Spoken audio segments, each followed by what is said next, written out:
आज आम्ही खरं तर सोनम वांगचूक सरांना पाठिंबा द्यायला आलेलो.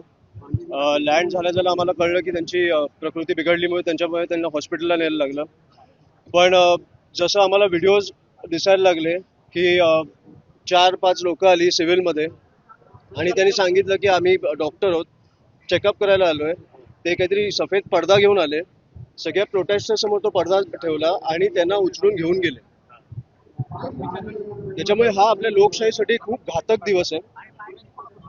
हे कुठच्या परिस्थिती पण जगतोय. एक माणूस, एवढा मोठा माणूस, एक सायंटिस्ट, एज्युकेशनिस्ट, ज्यांनी विद्यार्थ्यांसाठी असेल, शेतकऱ्यांसाठी असेल, आपल्या सैन्यासाठी असेल, एवढे कामं करून ठेवली आहेत, त्यांना तुम्ही अशा प्रकारे एक तर 20 दिवस त्यांना उपोषणावर बसवलं. मला कळतच नाही की धर्मेंद्र प्रधानचा राजीनामा पाहिजे तर हो पाहिजे, डेफिनेटली पाहिजे. पण एका मिनिटासाठी राजीनामा बाजूला ठेवा. एक माणूस तुमच्या समोर 20 दिवस उपोषण करतोय, त्याला येऊन तुम्हाला भेटता पण नाहीत, एक कॉन्व्हर्सेशन पण नाही करतायत की तुमची चर्चा तर चालू करू. ही कुठची पद्धत आहे? ऐकायचंच नाही, पोलिसांना पाठवायचं. ही दडपशाही काय काय प्रकारची दडपशाही चालू आहे? आणि कशासाठी हे आंदोलन? नीटमुळे 20 मुला मुलींनी आत्महत्या केली आहे. त्याच्यासाठी सरकार जबाबदार नाहीये.